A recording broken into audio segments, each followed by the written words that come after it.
اس میں جو غلط فہمی عوام میں پائی جاتی ہے وہ ایک یہ ہے کہ شاید یہ چونکہ حضور صلی اللہ علیہ وسلم کا نام ہے تو اس لیے یہ حضور کے ساتھ خاص ہے تو شاید ہم نہیں رکھ سکتے، یا مقدس نام ہے تو ہم کسی ایسے شخص کا نام رکھیں،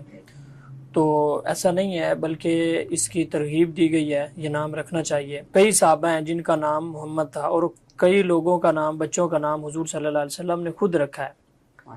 تو بعض تو ایسی ہم نسلیں دیکھتے ہیں ائمہ میں اور پرانے بزرگوں میں کہ کئی پشتوں تک نام محمد ہوتا تھا، یعنی باپ کا نام بھی محمد، دادا کا نام بھی، پردادا کا نام بھی، محمد بن محمد بن محمد بن احمد بن محمد، یعنی محمد اور احمد زیادہ تر یہ ان کی پشت میں چلتے رہتے تھے۔ تو یہ چونکہ دونوں حضور صلی اللہ علیہ وآلہ وسلم کے نام ہیں، محمد بھی احمد بھی،